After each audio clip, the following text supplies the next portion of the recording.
Maintenant, le plan d'affaires 2012-2015. Avant de faire des plans pour l'avenir, il faut se demander d'abord comment va le risque. Et j'aimerais utiliser une analogie, l'analogie du bilan de santé. Alors, selon cette analogie-là, moi, je vous dis que le risque est en excellente santé, autant en ce qui concerne l'organisation que le réseau ou les finances du risque. Bon. Ah, voilà. Alors, si on regarde le réseau, par exemple, il est robuste, on l'améliore d'année en année. Je ne reviendrai pas trop sur le sujet. Nancy a bien couvert la question. Tu pèses la petite flèche, puis ça change tes trucs. Regardons ça. J'ai appris avec le temps. Non, mais c'est pour les commentaires aussi. On va faire un essai. Oui. Attention.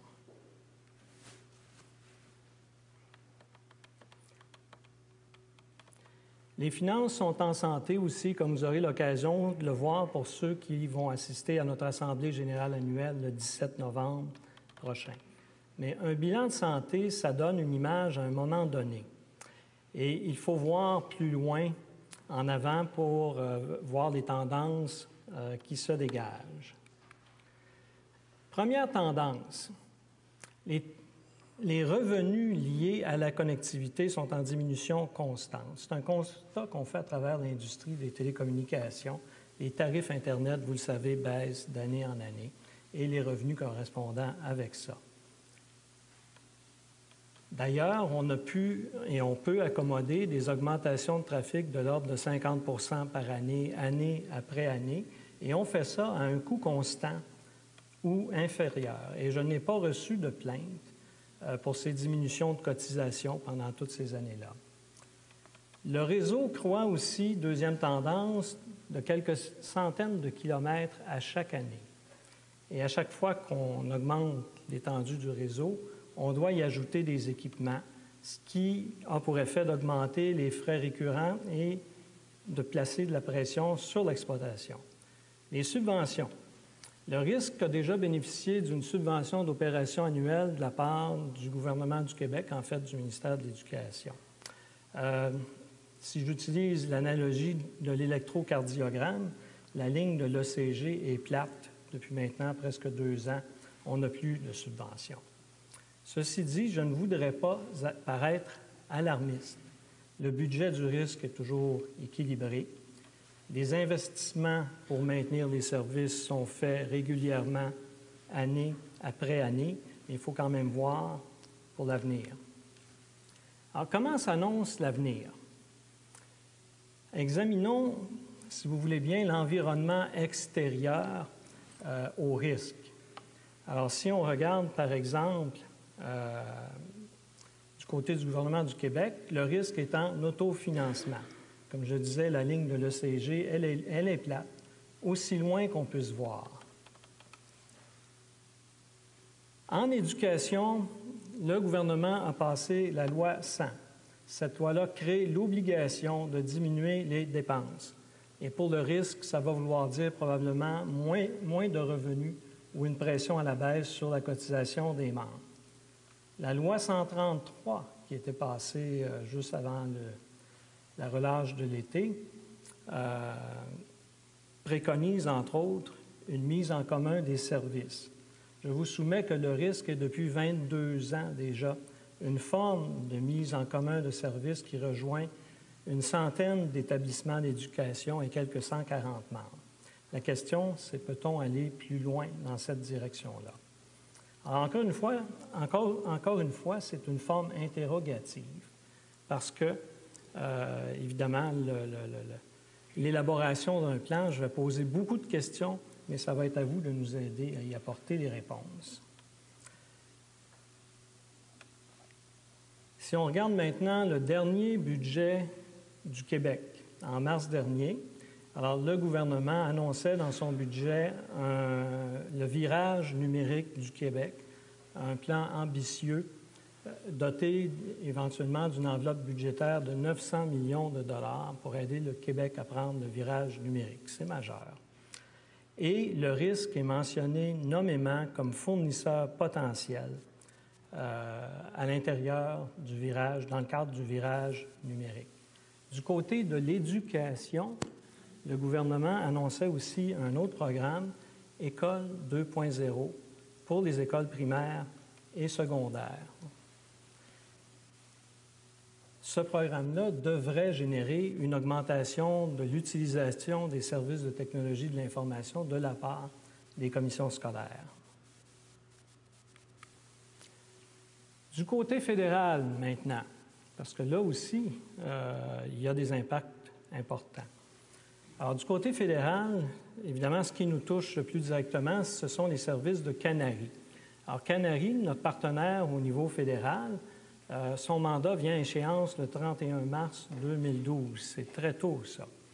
Et Canari est essentiel pour assurer notre connectivité avec le reste du Canada, mais aussi avec le reste du monde. Et pour les services à la recherche, c'est essentiel.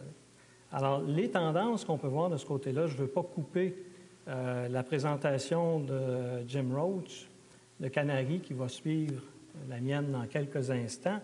Et si on regarde les informations disponibles publiquement, le gouvernement fédéral a annoncé une cible de coupure budgétaire de 4 milliards, des peanuts ou à peu près, quoi.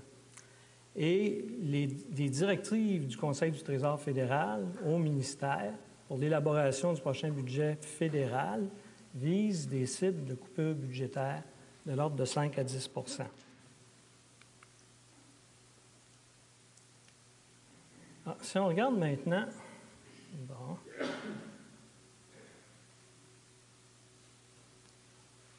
en planification, la première question à se poser, c'est de savoir si on peut offrir des nouveaux services aux membres actuels, ce que j'appelle ici les services à valeur ajoutée. C'est la première étape méthodologique de la démarche. Donc, le premier service potentiel dont on parle beaucoup, c'est l'informatique en nuage, le fameux cloud computing, pour parler latin. Non, j'ai encore perdu mon... Excusez-moi, on va finir par le retrouver. Ah, voilà. Le voilà. Alors, l'informatique en nuage, on en parle beaucoup dans l'actualité, offre des infrastructures plus robustes que ce que peuvent se payer la plupart des organisations.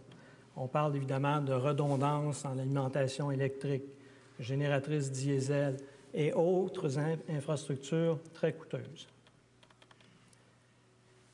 Elle nous promet aussi, ou en tout cas les fournisseurs nous promettent des économies substantielles liées à ces nouveaux services-là.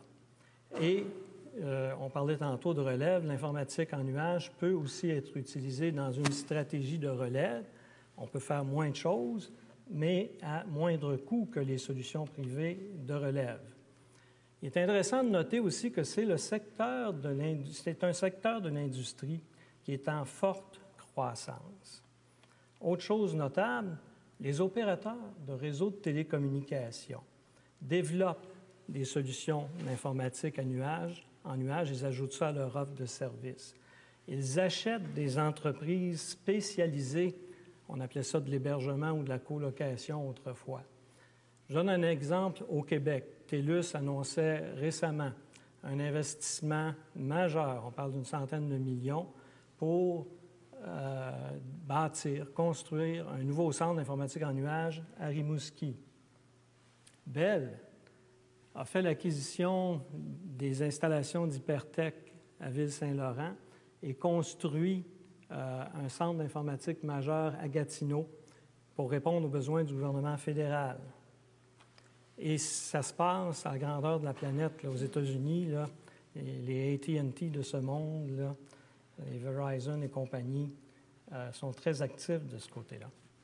On peut se poser la question, pourquoi? Pourquoi est-ce que les entreprises, les opérateurs de réseau investissent de ce côté-là? Bien, parce que le réseau est une composante critique de l'informatique en nuage.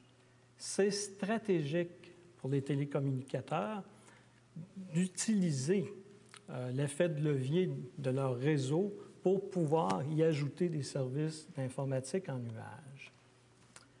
Je disais récemment que le grand équipementier de réseau d'équipement de télécommunications Alcatel-Lucent a fait un sondage auprès de 350 gestionnaires des technologies de l'information pour savoir quelles étaient leurs préoccupations, question de mesurer le rythme d'adoption de l'informatique en nuage.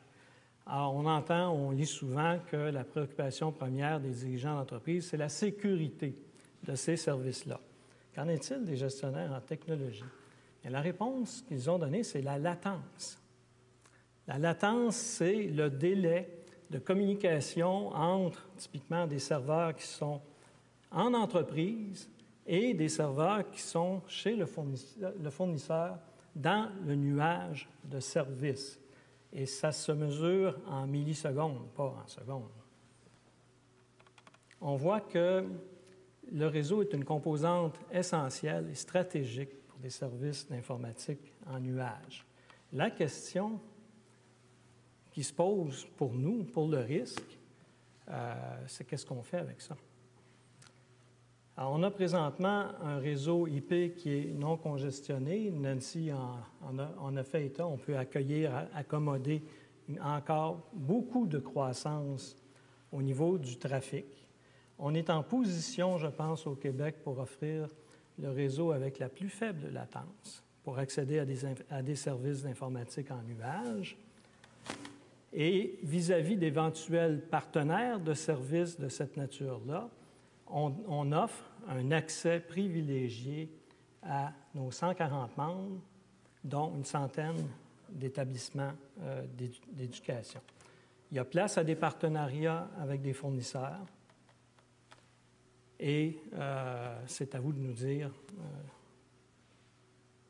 jusqu'à quel point on devrait aller dans cette direction-là. Autre sujet connexe.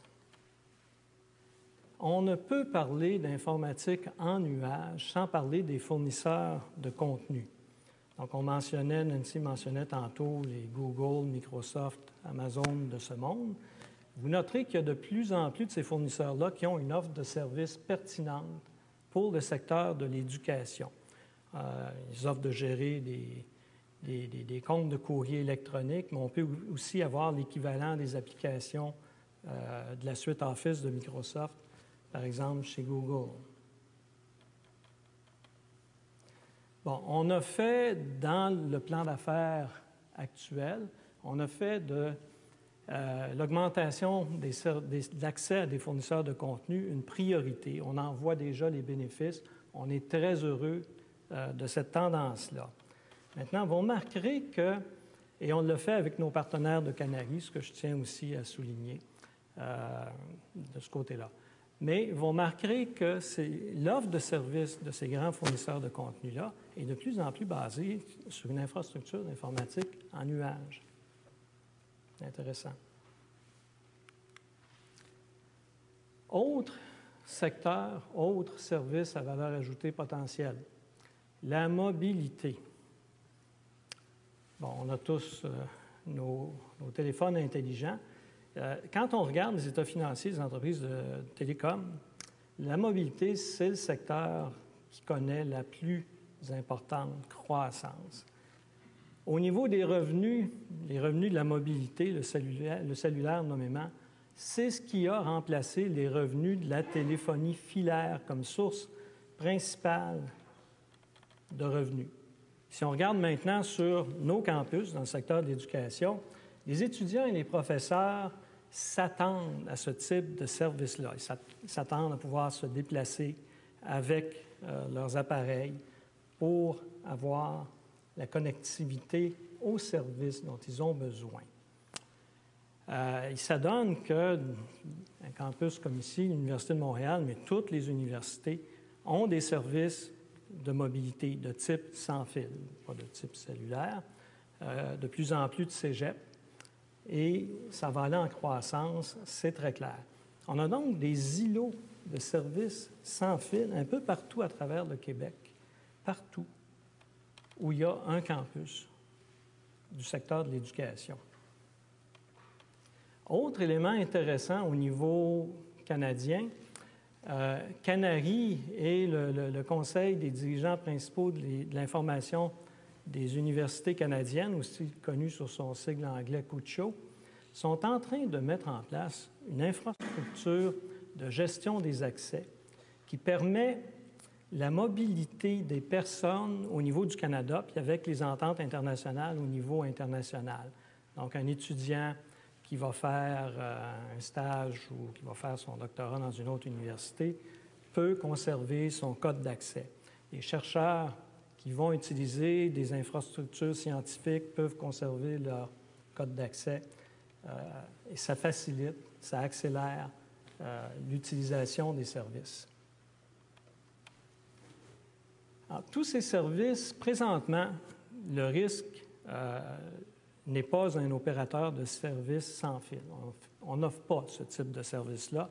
Notre offre de service est au niveau de la filaire, au niveau de la fibre optique présentement.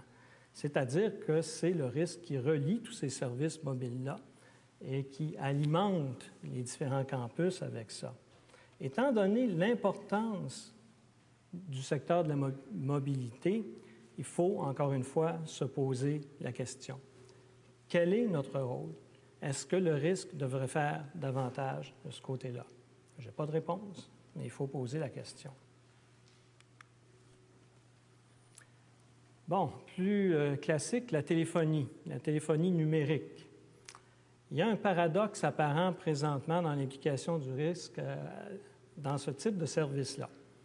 Alors, le réseau est utilisé régulièrement pour des services de téléphonie, alors que le risque n'offre pas ce service. Donc, le réseau permet les services de téléphonie, on n'est pas impliqué. Je vous donne l'exemple le plus clair, c'est l'exemple des constituantes de l'Université du Québec. Alors, tous les campus des constituantes de l'Université du Québec ont un système téléphonique intégré.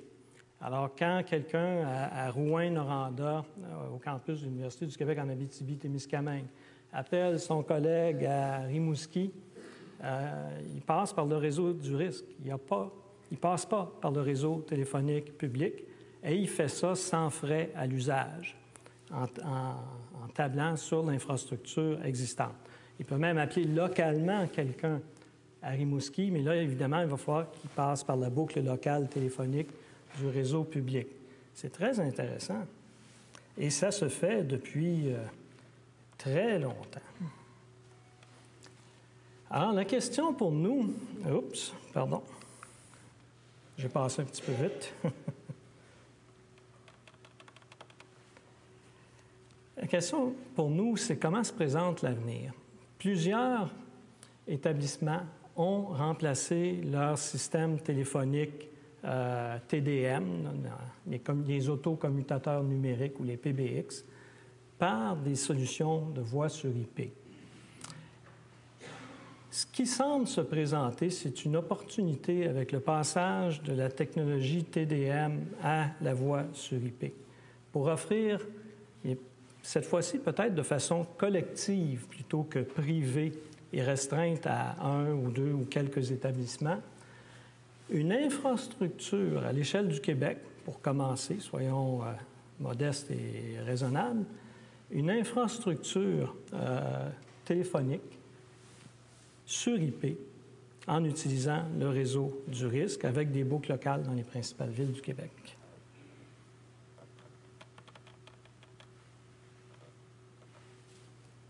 Autre élément, autre service, les services de gestion de trafic. Présentement, le modèle de gestion de la sécurité sur le risque est un modèle de gestion distribuée, c'est-à-dire que la responsabilité de gestion de la sécurité est répartie entre le risque et les établissements membres. Chaque établissement gère son trafic selon ses propres règles. Quand on rentre dans des services comme le courrier électronique, puis évidemment les fameux spams. Là, on comprend que chacun puisse ou veuille établir ses propres règles, tandis que le risque assure l'intégrité puis le bon fonctionnement du réseau commun. Alors, ça, c'est le modèle historique de gestion de la sécurité du risque.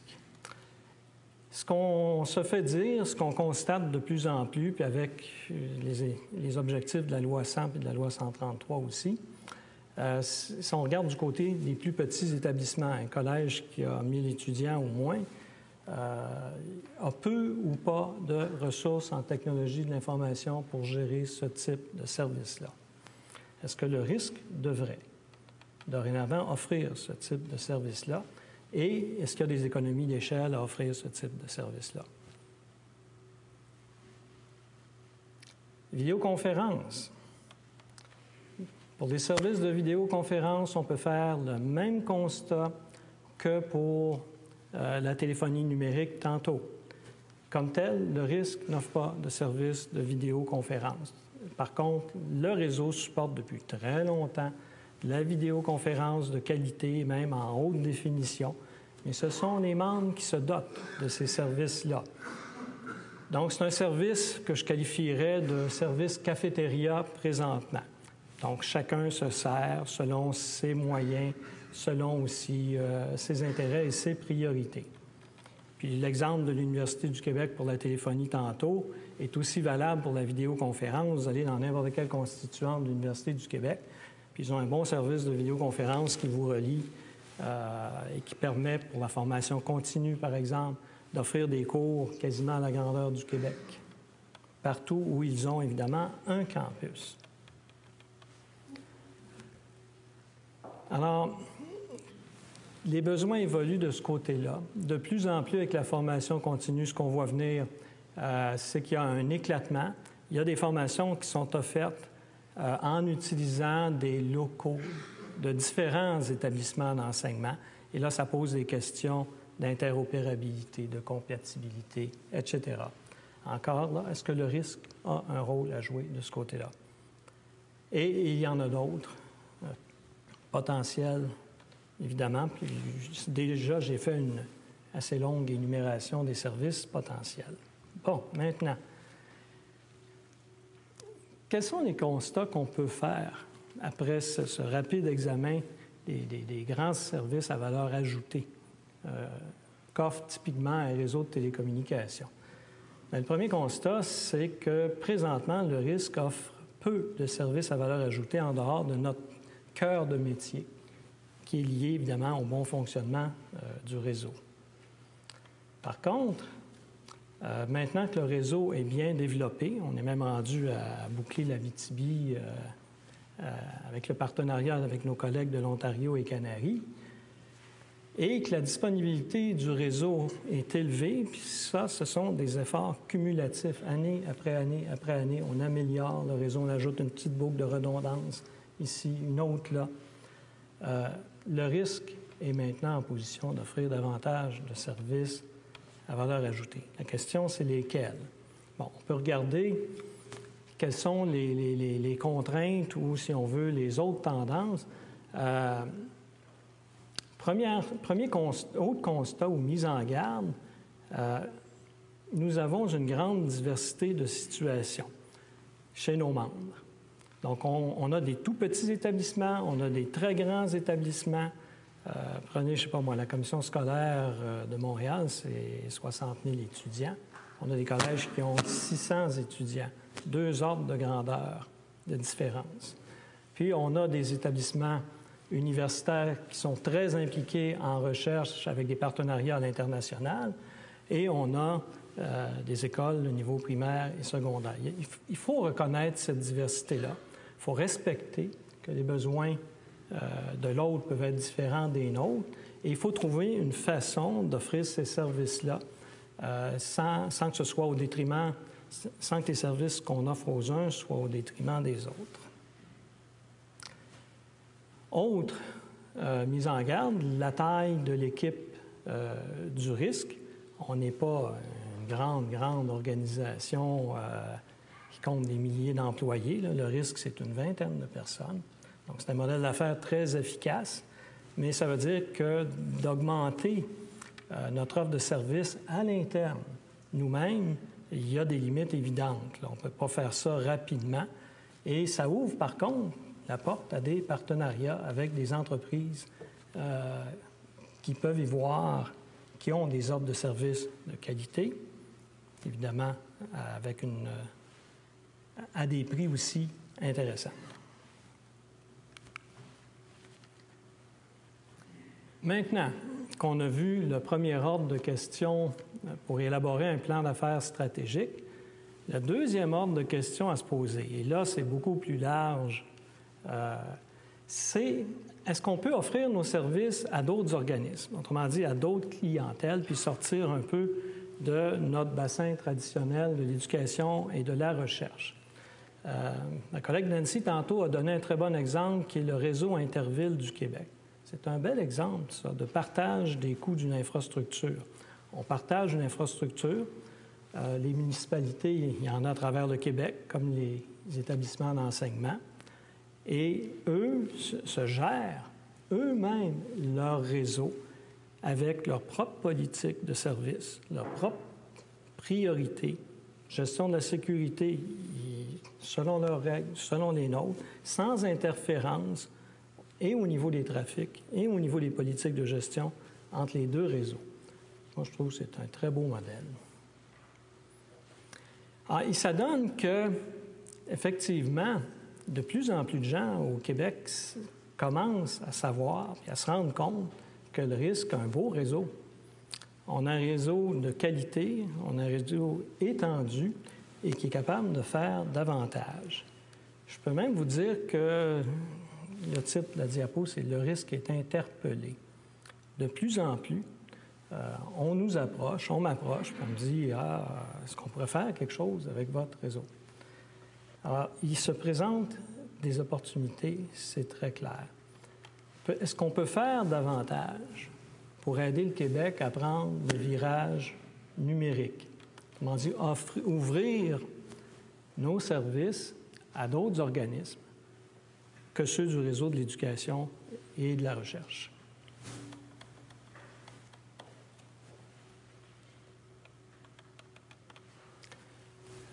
Moi, je pense que oui, on peut faire ça, mais pas avec n'importe qui et pas n'importe comment. Une condition essentielle, c'est que ça ne remette pas en cause les services qu'on offre présentement aux établissements d'éducation du Québec. Il ne faut pas que ça remette en cause la mission enseignement et recherche. Alors, j'en arrive un peu à la conclusion de ma présentation. C'est l'ensemble de ces éléments-là, de ces différents éléments-là, autant au niveau de l'environnement extérieur qui conditionne un peu l'évolution de l'organisation et de ses services, autant au niveau des opportunités qui se présentent, la possibilité d'ajouter des services à notre offre de services, qui me font dire que le risque, à ce moment-ci dans son histoire, est à la croisée des chemins et que nous aurons des décisions importantes à prendre et on veut les prendre pour le 1er juin 2012. C'est l'horizon pour l'élaboration du plan d'affaires. Avant de vous laisser, je voudrais vous donner un bref aperçu du déroulement du plan d'affaires. Alors, un plan d'affaires, c'est un projet. Puis comme tout projet, ce projet-là comporte son propre cadre de gestion. Alors, dans notre cas, c'est le conseil d'administration du risque qui est l'autorité suprême. C'est le conseil qui va, en définitive, approuver le plan et qui va faire les derniers arbitrages. Le conseil a formé un comité de stratégie composé d'un nombre plus restreint de membres du conseil puis de la direction. Et le comité de stratégie a pour rôle d'assurer le pilotage du projet. La direction, ça c'est nous, c'est notre rôle. On est là à temps plein pour ça, mais pas juste pour ça, on a autre chose à faire aussi. Notre rôle, c'est de réaliser le plan. Et pour ça, on s'est adjoint les services de consultants RCGT. Je tiens à souligner que nous avons un représentant de RCGT aujourd'hui présent parmi nous, puis pour continuer avec l'image de la santé, pour prendre le pouls de l'organisation et de nos membres.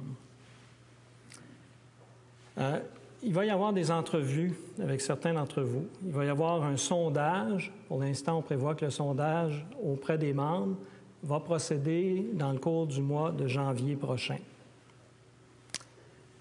Et tout ça va remonter, va être présenté au Conseil. On va établir des priorités, puis ça va être votre plan d'affaires. Alors sur ce,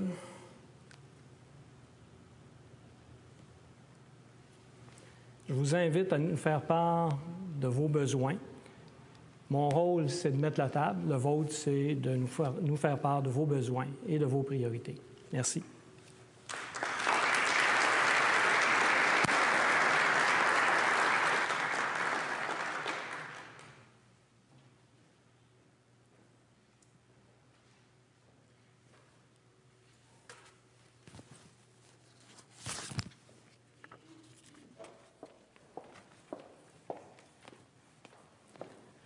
Donc, s'il y a des questions, je vous invite j'inviterai Nancy à venir rejoindre M. Venier ici à l'avant. Et donc, je vous invite, si vous avez des questions sur les deux présentations qu'on vient d'avoir sur le risque, donc je vous invite à vous rendre au micro là, pour poser vos questions.